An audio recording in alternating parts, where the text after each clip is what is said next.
Testing, testing. Hey everyone. Please grab a seat. We're about to start our program.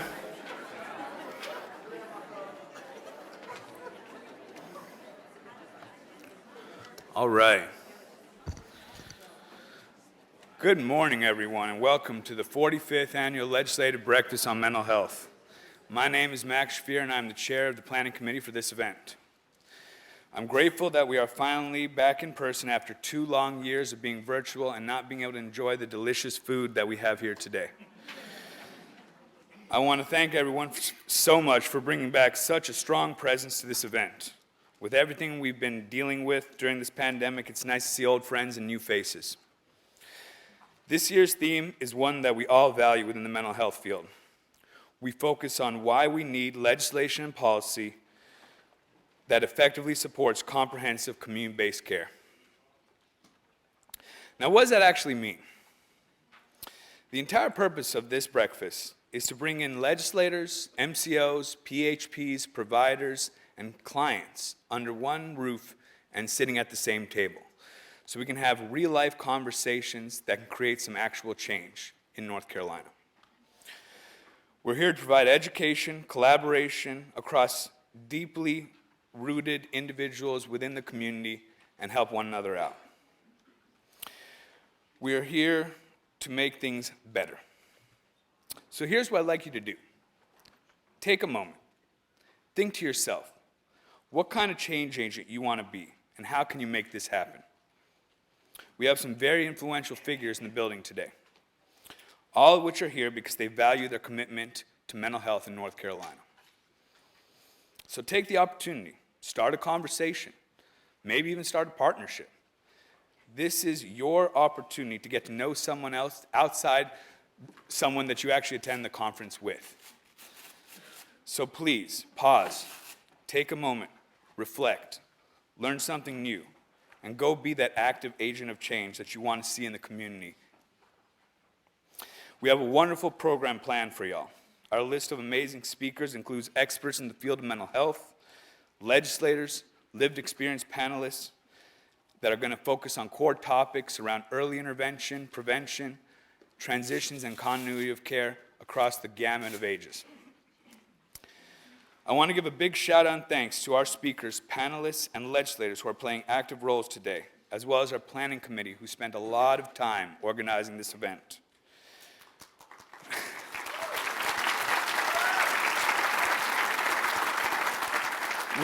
We can't forget our sponsors. Without them, this wouldn't be possible. So I also want to give them a big round of applause as well.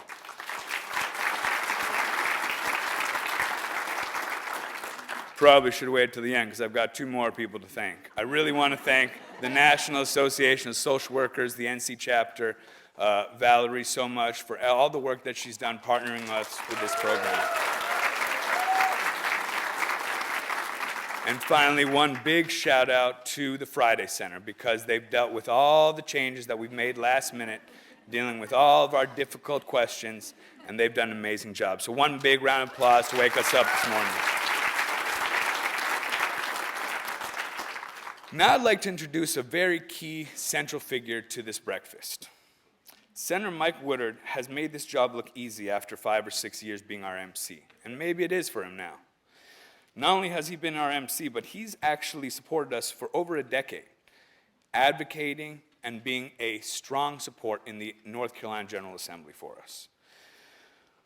So I want to ask him to help us continue to make actual change and continue to have these conversations with our legislators that are here today, the ones that are not here today, and continue this conversation ongoing after this breakfast. So Senator Mike Woodard, please come on over and get this program start rolling.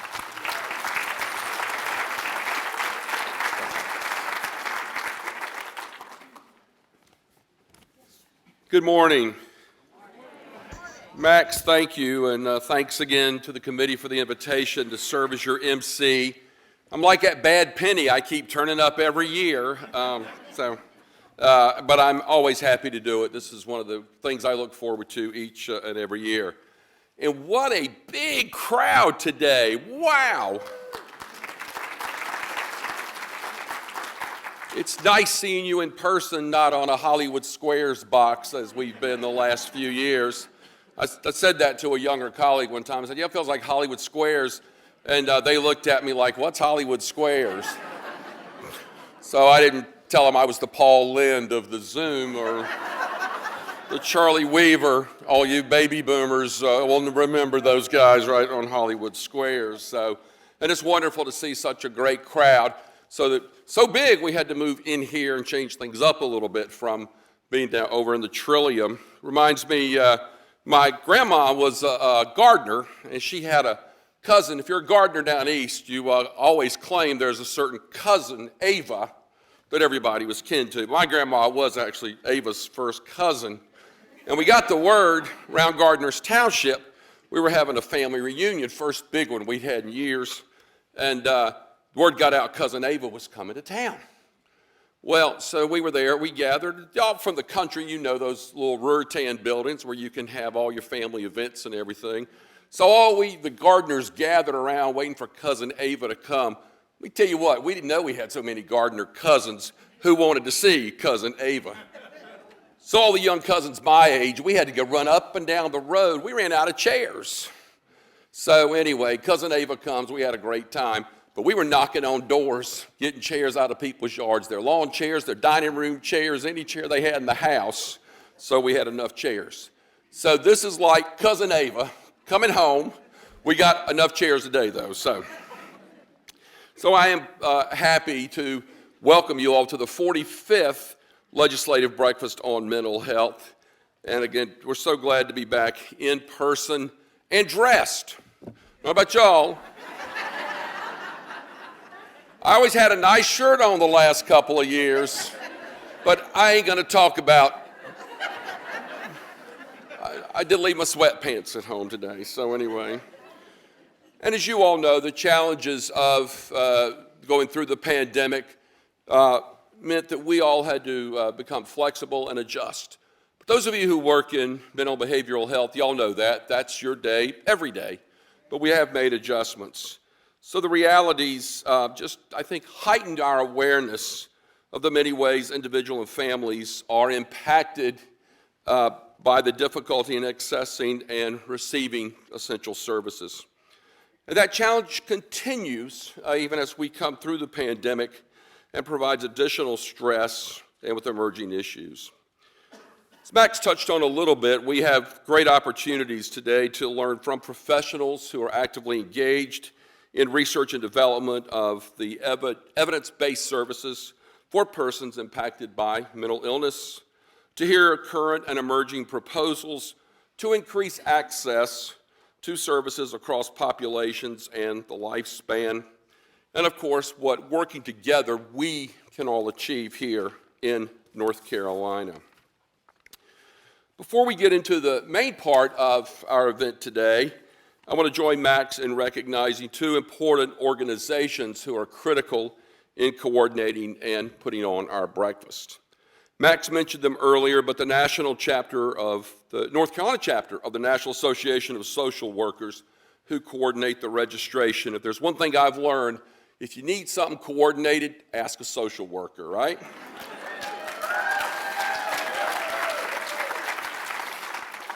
So thank you to NASW for continuing to provide the registration and a lot of the logistical support. Max mentioned the great staff here at the Friday Center. We couldn't do this without them, the technical support, and of course, the great breakfast. So thanks to the Friday Center staff. If you see them walking around with their Friday Name Center tag on, just stop them and say thank you. And also to our sponsors, many of whom are up here, for their support, both cash and in-kind, that made today's event possible. Their names are around on placards and here, and please thank them if you see them working around as well. And the group I get to work with so closely, an incredibly dedicated group of folks who volunteer every year to serve as the planning committee for our breakfast. They develop the theme, coordinate the speakers, work out all the details in making our event possible. Max Shafir, who you just saw a few minutes ago, Karen Kincaid Dunn, Linda Foxworth, Elizabeth Barber, and Linda Atack. I was getting emails from Linda last night at 8:30. That's the details and how late things were changing. And that group did. What's that? You promised not to tell.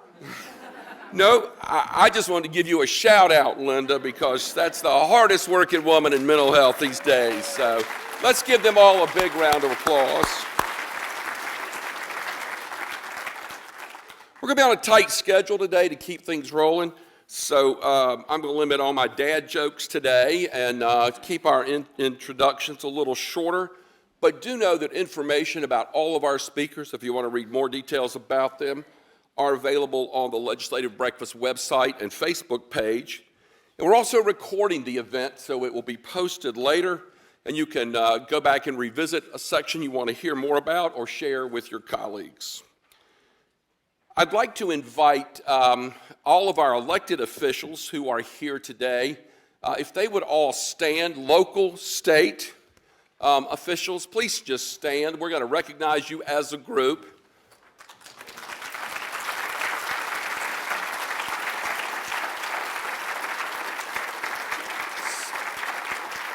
So I see a number of my colleagues from the legislature that, and some of whom you'll hear from, our local elected officials. We are so grateful for you all coming, town council members, county commissioners, members of the judiciary for coming and being part of this.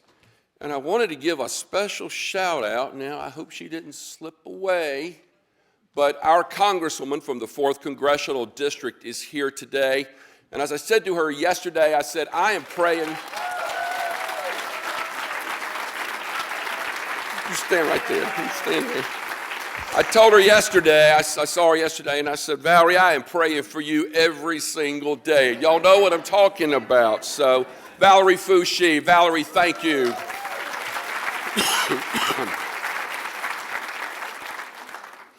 Now let's get into the meat of our program. One of the things, as your MC the last few years, I've gotten to do is introduce Cody Kinsley. And if you've been around with us, you know that he and I have a running gag about hair. Senator Bergen's in on this too. And because if y'all remember, during the pandemic, Cody, who has beautiful hair anyway, let it get a little long. And anyway, that led to much conversation and a few jokes back and forth. And Cody even said something about this a few weeks ago, if I was going to talk about hair. Well, let me just say, as our plans for the breakfast gelled, as our COVID restrictions became less hairy, I learned that Secretary Kinsley would be our main speaker. So I thought I'd get to the roots of our joking around, but I decided that I would stop teasing him about his hair because, as you all know, as our secretary, he is truly a cut above. I'm not done. Oh, I'm not done yet, Kinsley.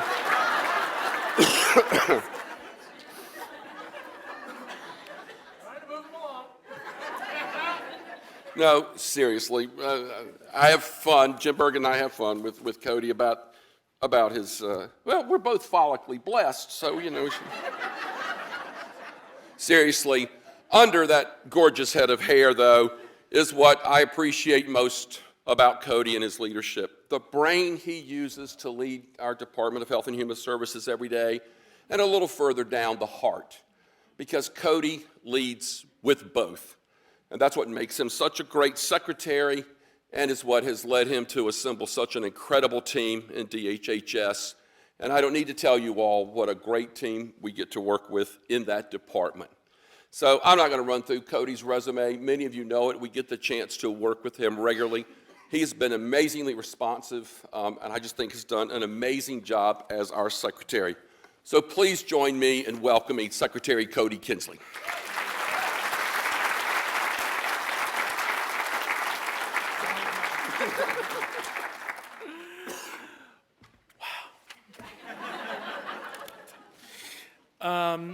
Good morning, everyone. 45 years. I remember the first one. It is wonderful to be together and to see everyone. And, you know, I've been talking to some of you as we've been gathering, and I really consider this event as one of the main keystones of the year in the big mental health conversation. And I think we've all been speaking about mental health a lot. And while it's been 45 years, I do think this year is different. I think it's different because as we have emerged from the pandemic, we have heard from more and more people that would maybe have never spoken about mental health before as an issue. Some of you, this is your first time here. And you're finding the connections that people have and the passion that people have to try to bring to really changing mental health care and well-being in North Carolina.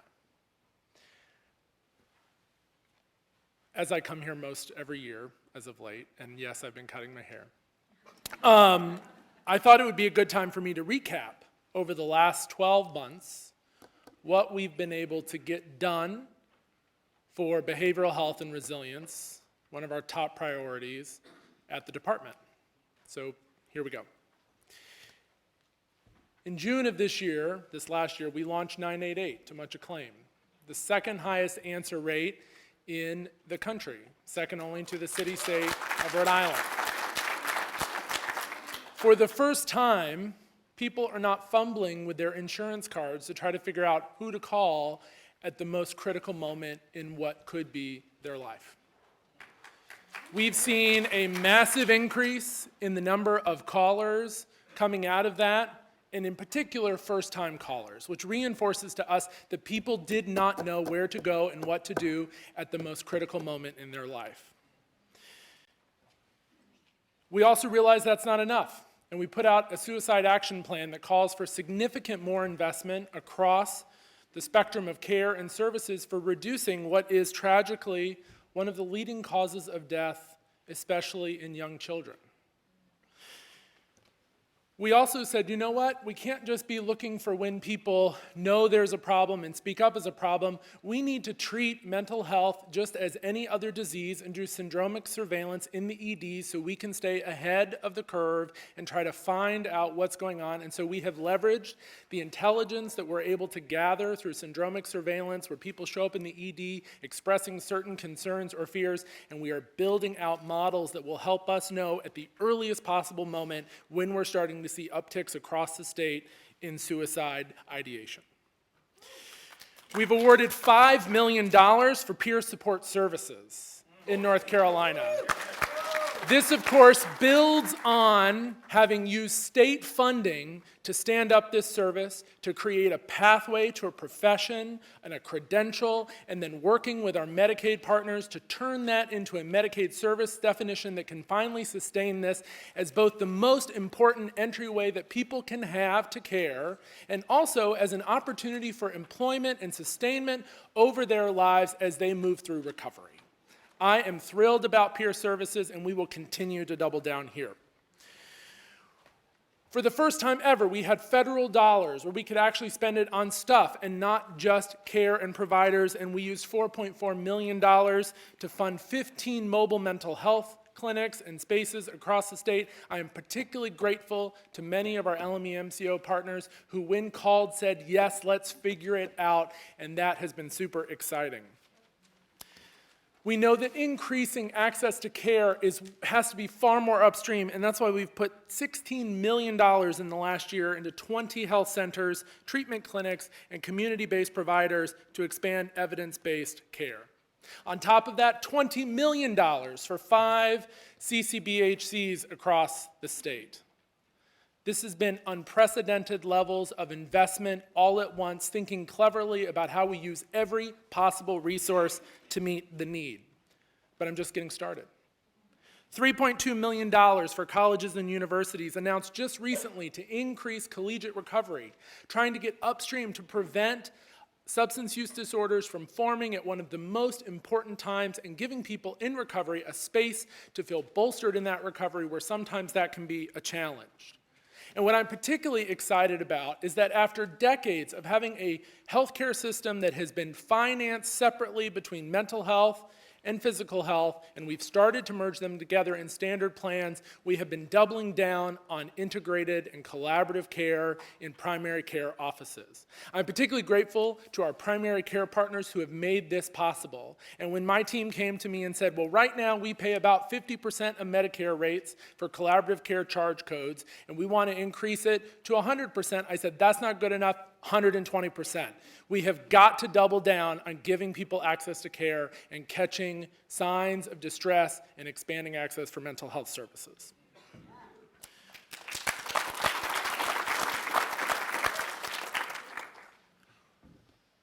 Many of you over the last 45 years know that we saw massive closures of community health centers across the state. Some of the things I just spoke about are our effort to turn back that tide to increase access to care that needs to be there no matter what. But let me let you in on a secret if you did not know already, which is we have community health centers throughout this state, and they are called jails. 60% of people in incarcerated settings have substance use disorders or co-occurring mental health needs. It is a tragedy and a moral failure for that to happen, and we must invest resources at every step of the way to try to change that situation. That's why we've invested more than $15 million, thank you, $15 million for local diversion and reentry programs in 30 counties across the state. Bit by bit, working with sheriffs who tell us over and over again, we are never going to arrest ourselves out of this problem, who have the willingness to try harder, to do more, to make a difference in their jail. Supporting reentry initiatives for people to try to connect folks, because we know that here in North Carolina, based off research done here, that people who leave an incarcerated setting are 40% more likely to die of an opioid overdose than the general population. Connecting people to care before they leave and holding their hand into care as they leave is critical. And working with our partners at the prison and jails to increase that. And I am particularly excited about an initiative that we've been partnering with the North Carolina Council on Developmental Disabilities to support reentry initiatives for people with developmental disabilities. We've served over 150 people in just 2 years, and 87% of those individuals remain in the community without reoffending.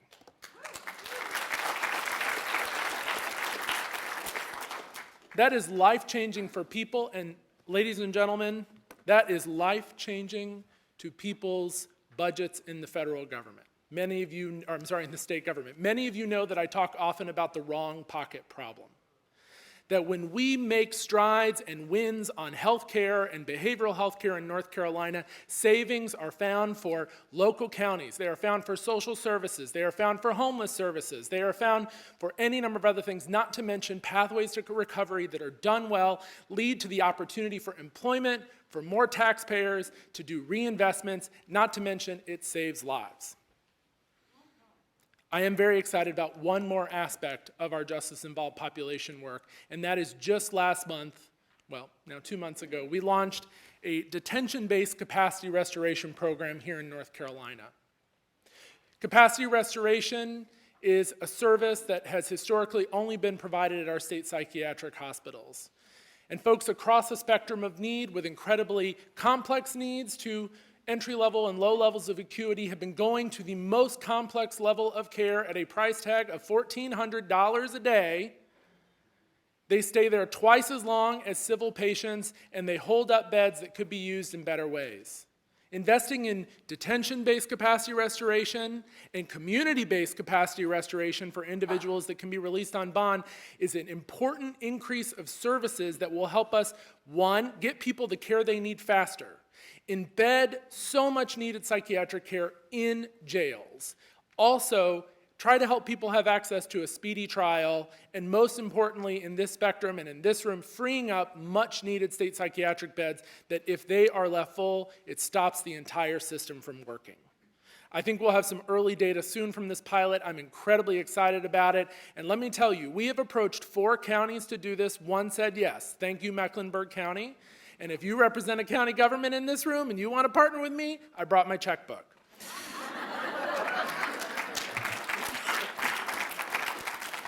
I think we all know how critical the care is needed for children in North Carolina, and that's why out of the gate this year, we released a coordinated action plan for kids. In particular, the children that we know that get squished between a woefully underfunded DSS system and a woefully underfunded mental health system, and they bear the weight. And they have borne the weight for far too long. And we brought together stakeholders from a diverse group of people at many levels, and we came up with this action plan, and we worked hard in the short session, and we have been able to get pieces of it funded, but we have got to do more. At the same time, we've been working with the Department of Public Instruction, and we released just a few months ago a unified school behavioral health action plan recognizing that mental health first aid and early identification, and guess what? Supporting teachers to help them serve the mental health needs of children is critical if we're going to make a turn not just in schools, but for future generations of North Carolina.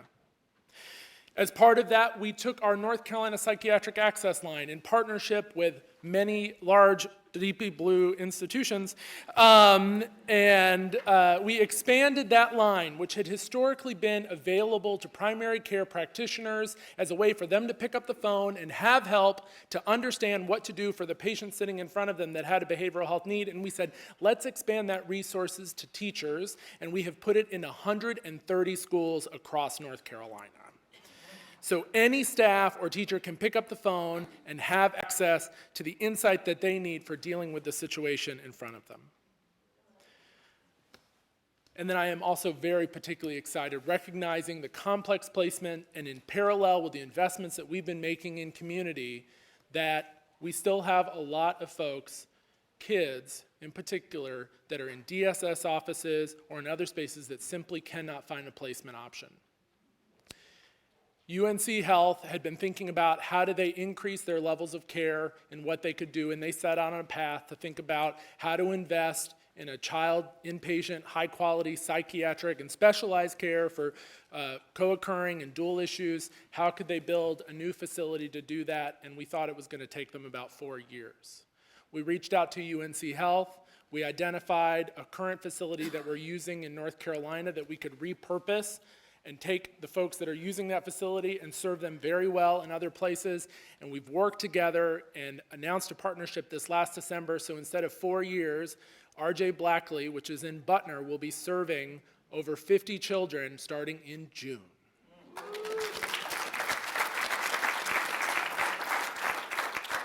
You know, the conversation about beds is one that we have been having for 45 years. And if you leave here and remember anything that I say, it's that I have great hair. But also, if you leave here and remember anything I say, listen closely. We have got to move beyond beds. I know that is the most proximate issue and at a time of crisis, but folks, this is a continuum. And if I don't do anything upstream, then we are always going to need more beds. We have got to be tripling down on our investments in community. We have got to be tripling down on our investments in recovery. Because guess what? There are a bunch of people in state psychiatric hospitals and other psychiatric spaces across the state right now that are medically ready for discharge but have nowhere to go.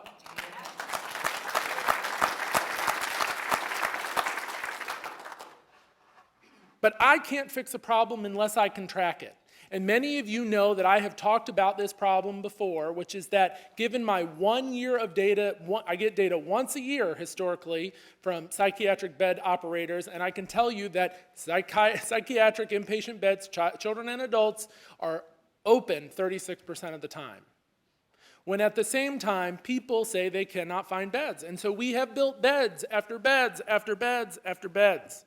I can also tell you that of all the beds that we have built and licensed, only 80% of them are operational.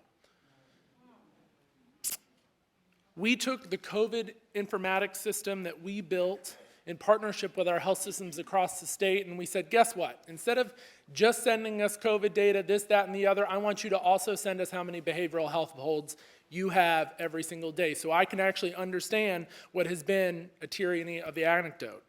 And I'm here to report that it's right. As of January 24th, which is when I wrote these remarks, there were 350 people sitting in emergency departments looking for a bed. Now, how many of those people could be diverted into care with more intensive in-home resources? We've seen programs across the country in making a difference for those people. And how many of those people had we caught earlier with all the integrated care programs that we're trying to grow would have not ended up in that tragic and traumatic moment in the first place? But let me tell you this, just last week we launched another system, and we have got to come up with better names. This one, BH Scan, I think I'll call it the Woodard.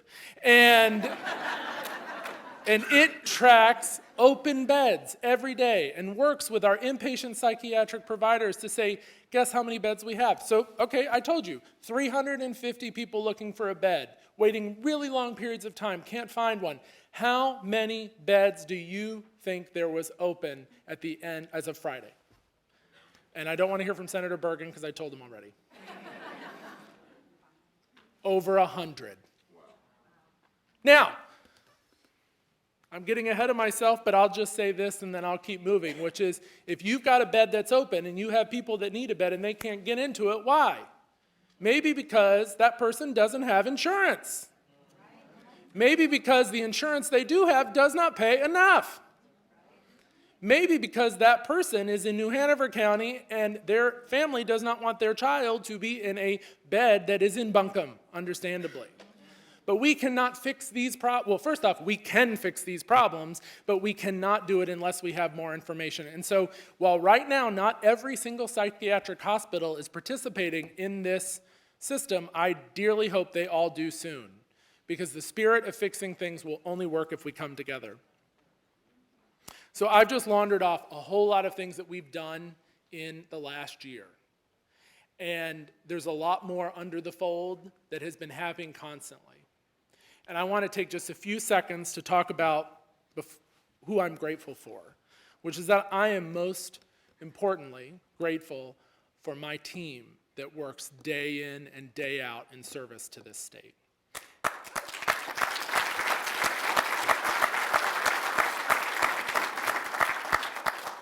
At a time when we've come out of COVID, having run 1,000,000 miles an hour, 14-hour days, 7 days a week, to try to do every single possible thing that we could for North Carolina, when we walked out of that, I looked at them and I said, okay, next up, mental health, we've got to go. And they kept running. We have a 28% vacancy rate at the department. It has doubled since COVID, and people are working harder than ever because they care passionately about serving this state. So please be kind to them. Sometimes you're not. Sometimes your contracts are delayed, and that's frustrating. And I'm excited for those contracts, but I didn't get any more contract staff. I'm also incredibly grateful to the members of the General Assembly and other elected leaders from across this state that have taken up this issue with such passion.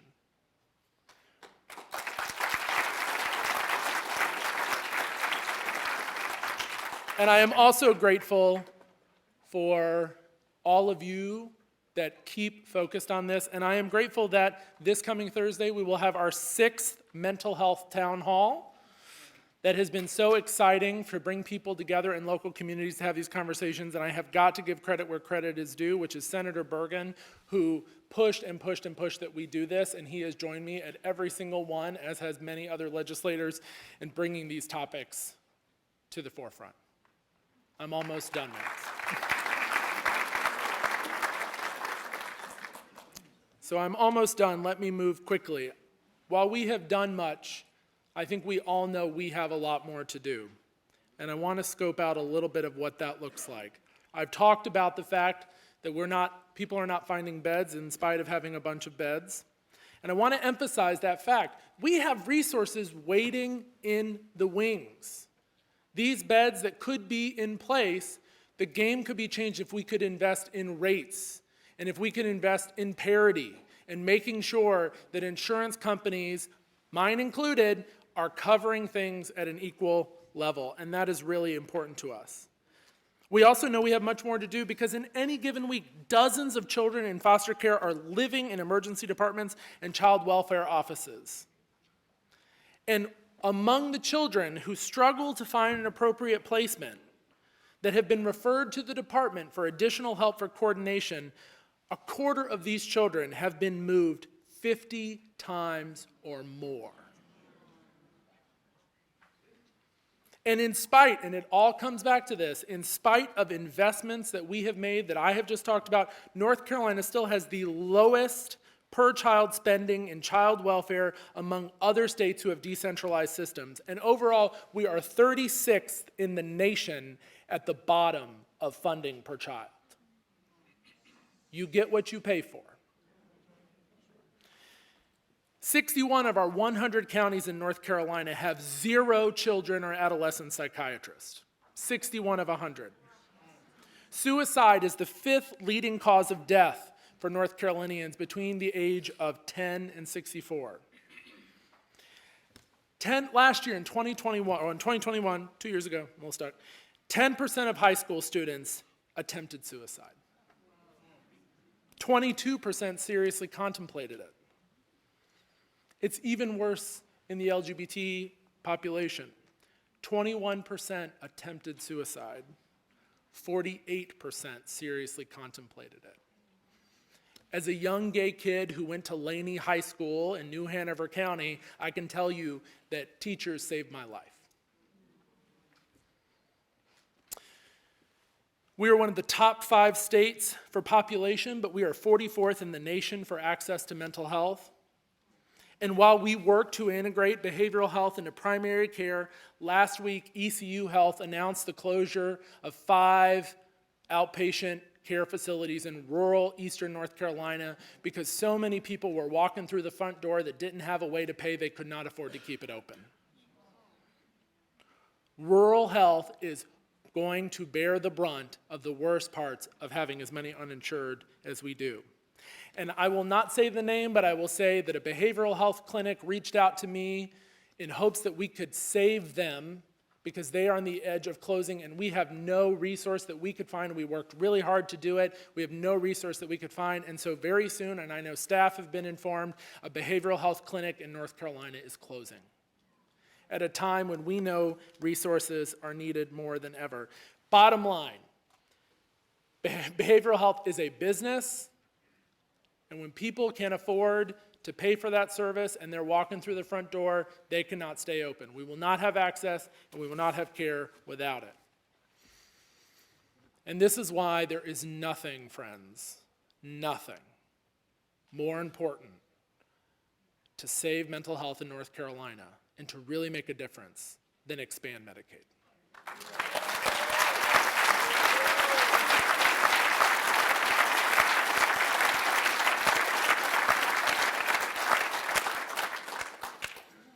$500 million a month, $8 billion a year, $3.7 billion for direct hospital payments alone. What does that do for outpatient clinics and expanding access to care and labor and delivery and getting upstream? What does that do for the fact that when people leave my psychiatric hospital on incredibly expensive antipsychotic drugs and they are uninsured, and they get switched to other meds because they are cheaper, because people are trying to get by, and then really tragic things happen? What does that do to the 100 and some people in my state psychiatric hospitals that I cannot discharge who have insurance to give them a path? What does that do for people that are leaving jails and prisons and they have insurance and they can stay out of the jail and break that cycle? What does that do for mothers who finally have health insurance to take care of their family? We know women make most of the choices for their kids. What does that do for child care, a critical service in this state that not only helps the early education of children, but also helps the long-term development and economic development of our state, and it helps child care businesses because they can't afford to give health care to their employees. There is not a better investment than Medicaid expansion, and I am tired of it not being done.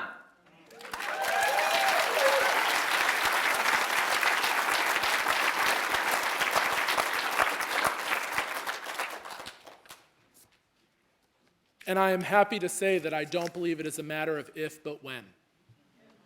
And it is because of all of your hard work and leadership from the General Assembly in realizing that this opportunity for mental health is now. We sit at the cliff on the edge and we stare out into the abyss.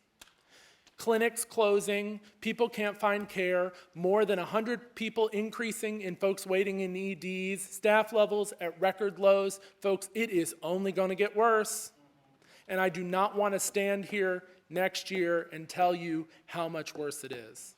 I want to sit here in front of you and say, here's all the extra things we were able to do because of Medicaid expansion. Here's all the extra things we were able to do because of the signing bonus of $1.5 billion we got from expansion.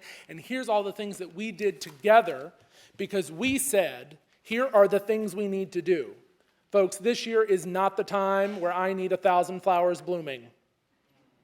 Everybody has great ideas, but we have got to focus on the most critical things. We have got to focus on increasing access through rates, through integrated care, through supporting kids in school. We have got to do big and bold and statewide things. We have got to focus on our justice-involved population. We have got to focus on where we know will make the biggest difference. We have so much resource waiting in the wings. Hundreds of licensed beds that are sitting dormant and unstaffed because they can't afford to operate them.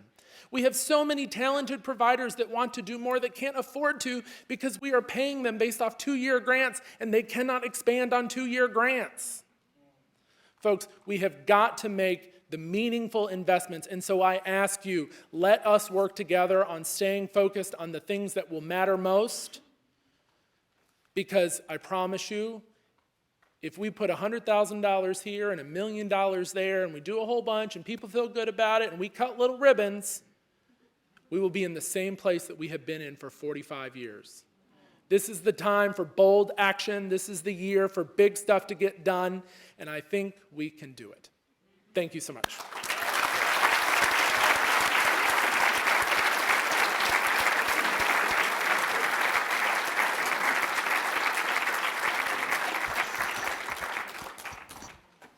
As I shook the Secretary's hand just a second ago, I told him he is freaking awesome, isn't he? Let's give him another round of applause.